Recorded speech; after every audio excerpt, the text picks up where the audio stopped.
Welcome to the Fox 54 Weekend Review. I'm Kenesha Dees. It's the only place in North Alabama to get the week's local headlines condensed into one program. Here's a taste of what's ahead. Our top stories this week: Senator Tommy Tuberville's big announcement and the big, beautiful bill. We've got local reactions to both, plus an interview with Representative Dale Strong. Let's take a look. A familiar face in the political scene has officially announced his run for Alabama governor. After months of speculation about his political future, Senator Tommy Tuberville announced today his intention to run for governor of Alabama, a decision that analysts say establishes a clear favorite in the 2026 race. Tuberville's announcement follows a report last week that cited sources close to the former Auburn University football coach, said his run for governor was all but certain. The report was published just hours after Republican Lieutenant Governor Will Ainsworth disclosed that he would not seek the governor's office. Agriculture Commissioner Rick Pate also withdrew from consideration, citing the strength of an expected Tuberville candidacy. I'll be running every weekend, doing the things I need to do to make sure that I can get over the threshold and win this governor's race, come back to Alabama and work with President Trump and not stop, because he's fully supportive of this, to keep making America great again and put Alabama first. Currently, Tuberville's run for the governor's seat. Currently, Senator Tuberville is running for the governor's seat, and Alabama GOP Chairman John Wall made it clear that the party would be welcoming other candidates, but they should be prepared for a fight. Everyone is always welcome. We have an open door policy when it comes to candidates. If someone is interested in running, obviously they're welcome. That being said, look, I think there's a reason that Tommy Tuberville does not have an opponent already. I think he's going to be an incredibly strong candidate. The people of Alabama know who he is. His record is very clear in Washington, D.C. He's a fighter. He fights for his values. He fights for the people of Alabama, and he's got a real backbone.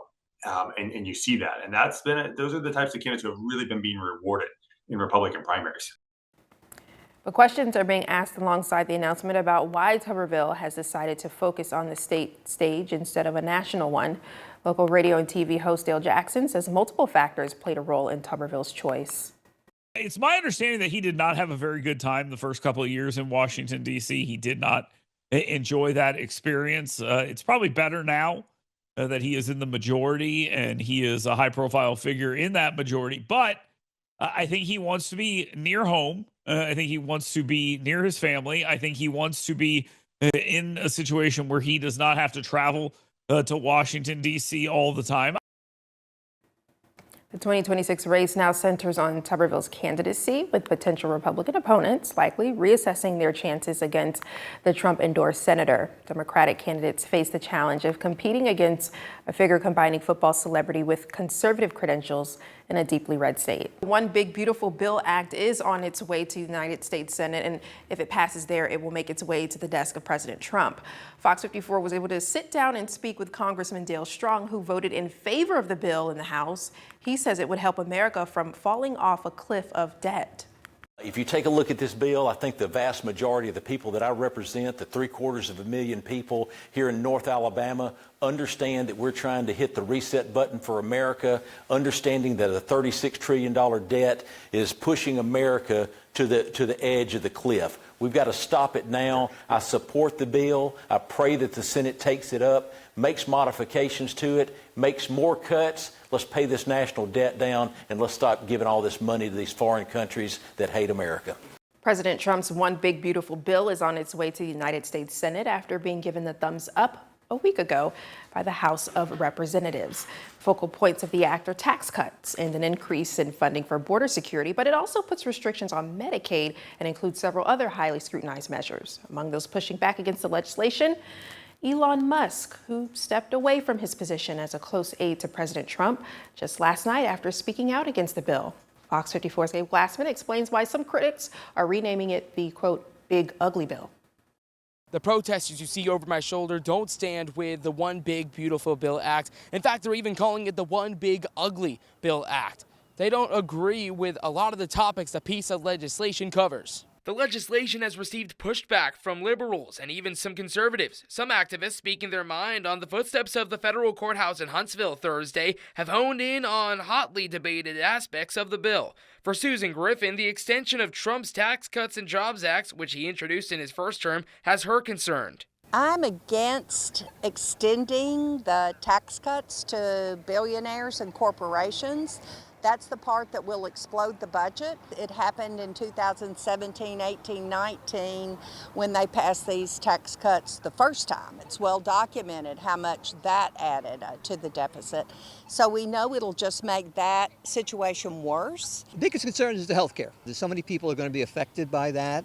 And indirectly, it could affect the rural hospitals. Last week, the House of Representatives narrowly gave the thumbs up to the bill. Congressman Dale Strong has been a big supporter. The 750,000 people here in North Alabama understand that we're trying to hit the reset button for America, understanding that a $36 trillion debt is pushing America to the edge of the cliff. I support the bill. I pray that the Senate takes it up, makes modifications to it, makes more cuts. Let's pay this national debt down, and let's stop giving all this money to these foreign countries that hate America. Protesters had hoped today to speak to Senator Katie Britt, who has the offices in Huntsville Federal Courthouse. She and the other 99 senators have yet to weigh in on the act. In Huntsville, Gabe Glassman, Fox 54 News.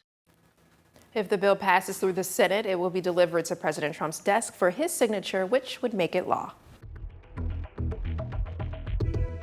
The Army is about to celebrate its 250th birthday, and it has a huge presence in Huntsville. Our Caleb Aguayo took a tour of Redstone Arsenal to learn more about what happens on the base. Redstone Arsenal gave a brief tour to celebrate 250 years of Army history this year. The Arsenal has been in Huntsville for 85 years since breaking ground in 1940. Almost 150,000 people across the Tennessee Valley live and work on Redstone almost every day of the year, accounting for 58% of the area's gross regional product. Its economic impact on our area, more than $36 billion. Officials with the Garrison Command and the Army Material Command tell us some of the biggest strategic decisions around the world are made right here in the Rocket City. It's a rapidly growing beacon for dozens of government agencies, military branches, and international companies that call North Alabama home, including the recently announced FBI headquarters move. Fox 54's Caleb Aguayo takes us along the tour for an inside look. Redstone Arsenal let me in on a brief tour as part of the U.S. Army's 250th birthday this year. They showed us some historic landmarks as well as the Garrison Command and the U.S. Army Materials Command. They also told me some interesting facets about the Arsenal's position as a critical research and development center for our nation's ballistic technology. Almost half of what the Arsenal does is research and development on rockets, munitions, and airborne technology. Over a quarter is devoted to architecture and engineering. About a fifth of the Arsenal's output goes to aerospace manufacturing, and the rest, governmental consulting services and computer design. But it all started 85 years ago at the dawn of the Second World War. We're going to celebrate 250 years of existence, and then the nation's going to celebrate its birthday of 250 years. It's pretty remarkable. I feel historically part of something much greater than myself, you know, the United States of America, and have served for 27 years. You know, I've had an opportunity to go to many, many places on earth and see many people, but when I come back home, I count my blessings to be an American and be an American soldier. Isaac Hampton with Material Command says it's the military presence that makes the Arsenal a lifeline for research and development in warfare, space tech, and contracting a large-scale civilian workforce. It just may seem very, very plain, but it's the soldiers. It's the men and women who are wearing the uniform.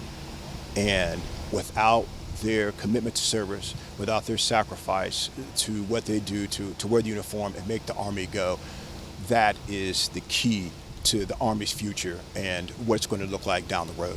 While Redstone Arsenal and the Army have a bright future ahead, that's the end of the line for this tour. But one last thing to note, all that growth makes the Arsenal the largest employer in North Alabama, with an annual payroll of over $3 billion and more untold billions in development. And these billions of dollars invested in the Redstone Arsenal span nearly 40,000 acres, or almost 60 square miles. In Huntsville, I'm Caleb Aguayo, Fox 54 News. With the addition of new FBI employees and continuous development to match the Arsenal's growth in workforce, the U.S. Army plans on using Redstone as a key federal hub for years to come. And speaking of those who served, Monday was Memorial Day, a time to reflect on those who gave their lives for our country. We met a very special teen who's made it her mission to place grave markers for service members who don't have them. Memorial Day is a chance for people across the country to remember the servicemen and women who gave their lives fighting for our freedoms. For some of the fallen, their legacies lack something as simple as a grave marker. One Priceville teen is on a mission to make sure no veteran is forgotten. Fox 54's Gabe Glassman explains how this Girl Scout project has turned into a lifelong mission. Stand beside her and guide her through the night with the light from above. Memorial Day offers a chance to remember those who have fought for our country's freedoms, but some veterans can go under the radar. We learned that there was 10 unmarked graves, and it just completely made me distraught. I was just like, this is not okay. Emma Landrum, a 15-year-old junior in high school, started the Forgotten Warriors Project 7 years ago when she was just finding her footing in the Girl Scouts. She was so upset about it and so passionate about it, and she was like, can I do that for my bronze project? Mr. McFarland will always be in my heart. It was the first marker that I ever set, and we actually, when my dad died, we got them right across from each other. Emma's father, who served in the United States Air Force, now lays just feet away from Donald McFarland, who received the first military marker funded by Emma's movement. Her dad, John Landrum, died a few years ago from COVID-19. I remember when me and my dad were just placing a grave, like a marker on the grave, and it was really amazing, and now he's right here, right next to Mr. McFarland, and it is awesome. It is amazing to know that he is that close to where we were placing a wreath on a grave. The Forgotten Warriors Project may have started as a Girl Scouts project, but Emma is making this a lifelong journey to make sure every veteran's memory is remembered. I didn't know if she was going to stick with it or if it was just going to be a one and done. Well, it was not for her. She immediately decided she wanted them all. I will not, for the life of me, quit this. This is not because of my Girl Scout project. This is because of my heart. And it's because of Emma's hard work, 10 military markers are now on display at Roselawn Cemetery for family and loved ones to cherish forever. From Decatur, Gabe Glassman, Fox 54 News. What a mission. The Forgotten Warriors Project raises money for the marble slab on which the military markers are placed. Those pieces of marble cost $435. Since raising funds for 10 markers, the project is now aware of several other veterans missing markers. Emma is now working to gather donations to give them markers as well. Memorial Day was remembered with a somber ceremony this morning in Huntsville. Veterans, their families, and other members of the community joined together with the city of Huntsville and several organizations to put on a display for our nation's fallen heroes. It was held at the Veterans Memorial Park in the heart of the city. The organizers honored Huntsville's fallen heroes by name before getting into the program. They lay wreaths, raised the nation's colors, and sang to remember the losses our war fighters have suffered since World War I. Fox 54's Caleb Aguayo takes us to that ceremony to see who and what attendees are remembering today. The Memorial Day ceremony here at Huntsville's Veterans Memorial Park was a hit, with hundreds of people in attendance. Some of those who showed up and those who participated tell me today is an emotional time of the year for them. They're remembering the loved ones in their family who gave their lives in service. Being a military family is so special.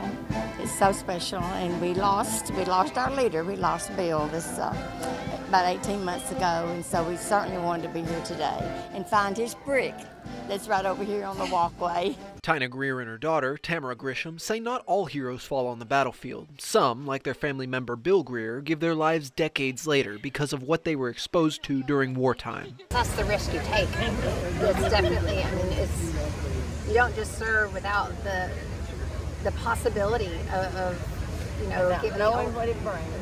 Grisham says the support from her community today shows just how much people care about local service members. Huntsville's a military town, and it definitely supports its military. It supports just the mission, and I don't know, it means a lot because the families are, you may as well be in the military with them because, you know, we're serving too as we move and we pick up our roots and we go somewhere else with them. And it means a lot for the support, for sure. One of the many veterans at the ceremony, John Stieglitz, says the massive turnout made his heart happy. It means so much to all those who gave their lives in the defense of this country. It's just awesome. I mean, they suffered, they died, all for us and the meaning of this country, what we stand for. So that's what it means to me. We got to remember them. While Memorial Day might be coming to an end, the opportunity to remember the sacrifices of those you love never goes away. In Huntsville, I'm Caleb Aguayo, Fox 54 News. Indeed, a special salute to all who sacrificed and served. Well, the service ran from 11 to 1 with hundreds of people in attendance. Speakers included City of Huntsville administration, Garrison Command from Redstone Arsenal, and Army leaders. There's always something happening in Decatur. This week, we bring you an interview with Interim Police Chief Natus Carlisle Jr. as he prepares to depart. A plea from Decatur City Schools for more bus drivers and a work of art to honor musician Johnny Sandlin. A leadership transition underway at the Decatur Police Department. Interim Police Chief Natus Carlisle Jr. is stepping down, making way for the city's newly appointed top officer, Tory Mack. Carlisle took the interim role in February, his second time serving as interim chief. Carlisle replaced Todd Pinion, who resigned after backlash over the police shooting of Steve Perkins. He also faced his share of controversy after John Daniel Scott Jr. died in custody. Marquette McCoy has more on how he feels about his time at the helm. Natus Carlisle Jr. never saw himself staying long-term as interim police chief. He stepped in simply to help the department navigate a tough time. My experience in the last 3 months, I think it's been rewarding. I've got to meet with different members of the community as the police chief, address some different issues, change some things. But when new chief Tory Mack offered him a chance to stay on as his assistant, Carlisle politely declined. He's asked me why I was leaving or what I consider being his assistant. And I told him no, because I didn't want to be a crutch.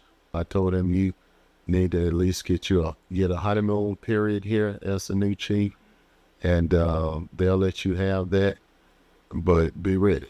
Carlisle says he wanted to give the incoming chief space to lead without any shadows from the previous leadership. The city has gotten a lot of bad publicity. Some of it may be warranted, some of it not so much. And all the negativity needs to go away. We need to sit down and talk to folks. He also spoke candidly about what officers have been going through, especially when it comes to feeling misunderstood or unfairly targeted by the community. The officers have told me that they felt like the black community was not supporting them, blaming them for different things, and they weren't even there. And that's hard. And inside City Hall, Carlisle says the connection between the police department and city leaders hasn't been what it should be. We could have used more conversation. Let me put it that way. The relationships that we should have had, the police department should have had with our city council, it was non-existent. Still, despite the challenges, Carlisle leaves the role with a deep sense of gratitude, especially for the people who continue to show him and the department support. I want to thank our community for standing by the police department and standing by me. That's helped me to know that I have not lost the community, because my entire career, that's one thing that I never forgot about: integrity and credibility. Interim Chief Carlisle later clarified his statement on turning down the assistant position, saying that while right now he plans on stepping away and taking a break, he doesn't rule out returning in some capacity in the future. Here in Decatur, Kim McCoy, Fox 54 News. Incoming Police Chief Tory Mack will be sworn in next week, taking on the challenge of rebuilding trust with the community and police. As the new school year approaches, Decatur City Schools is facing a critical shortage that could impact students before they even get to class.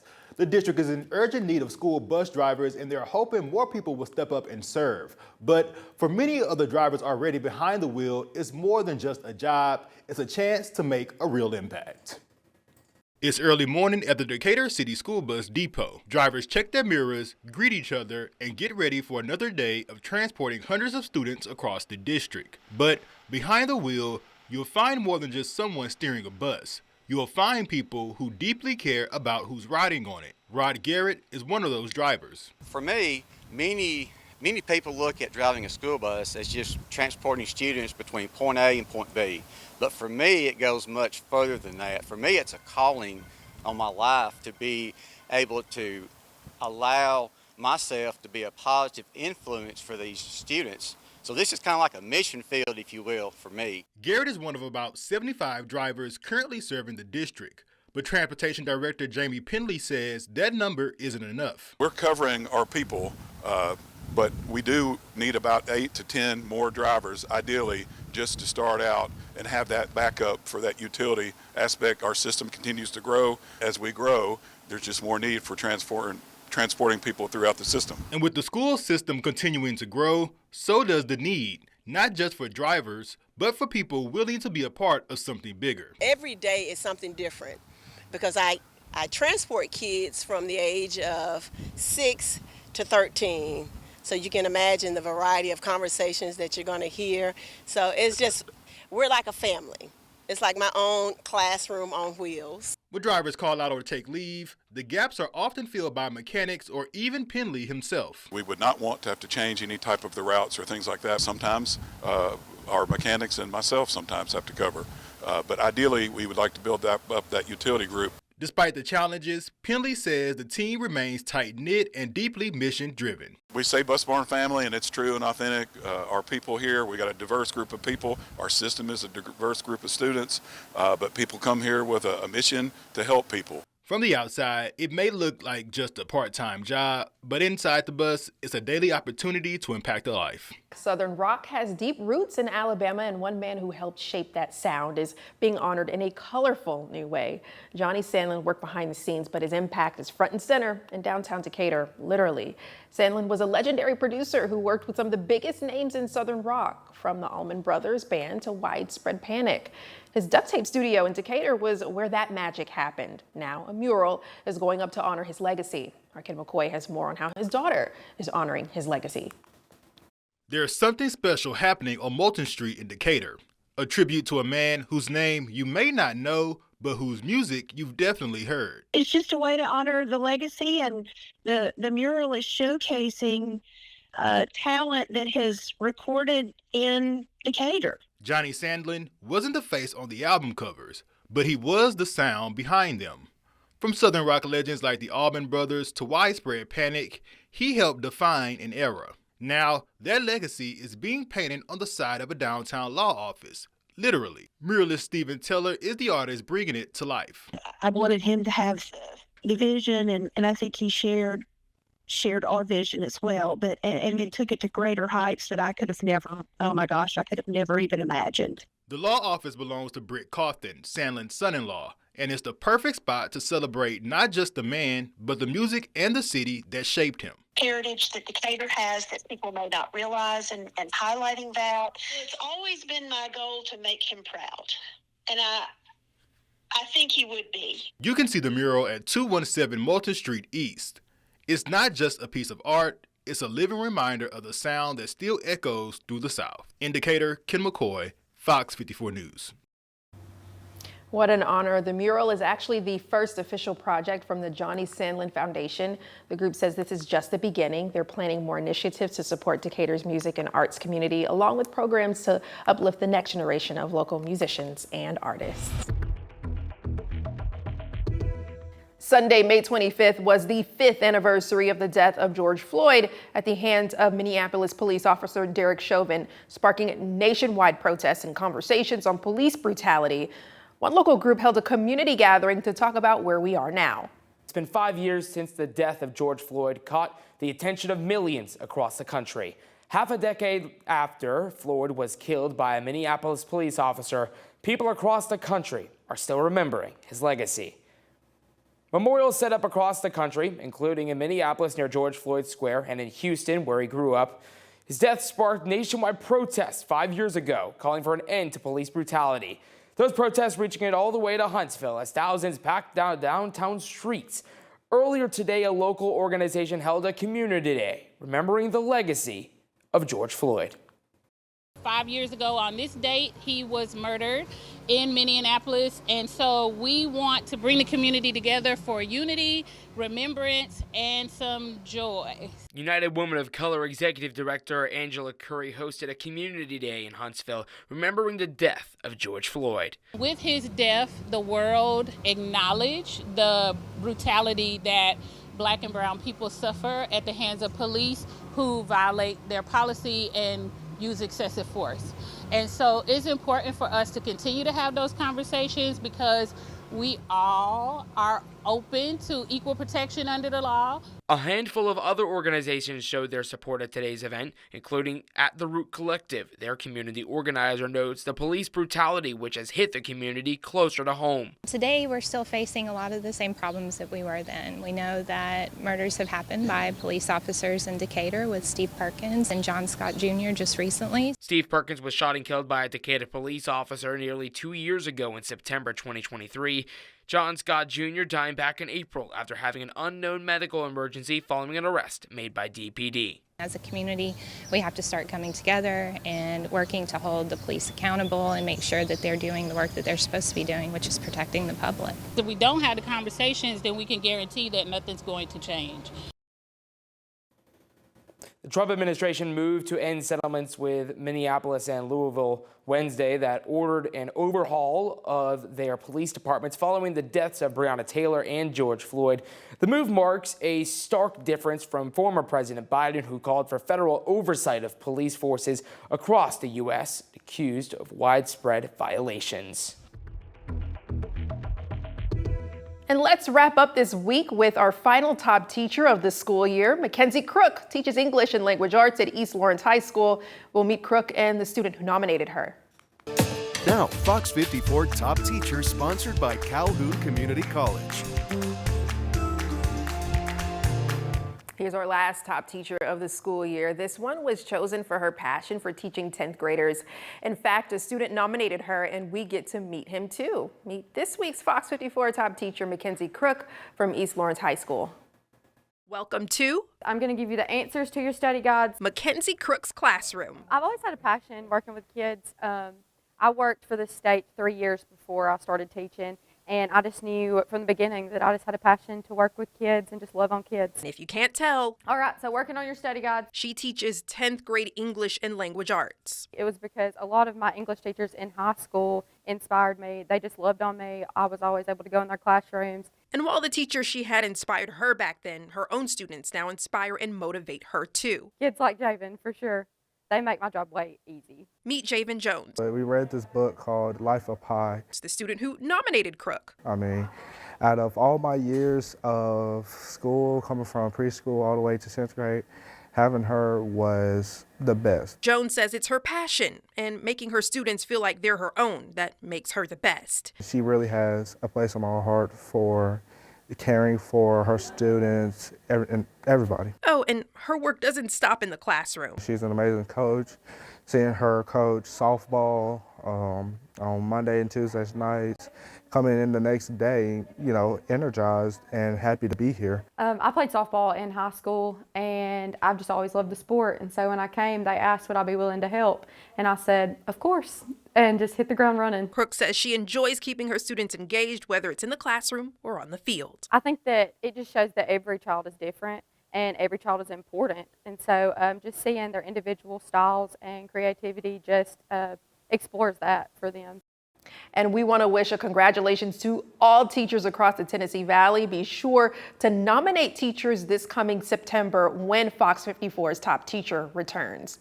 Get to know all of this year's top teachers with our 2024-25 yearbook. Find it anytime on demand on Fox 54 Plus. Count on Fox 54 Plus to bring you more great programming with in-depth local specials, locked on sports, true crime, cooking shows, wellness experts, and continuing weather coverage. For everyone at Fox 54 News, I'm Kenesha Dees. Have a fun and safe weekend.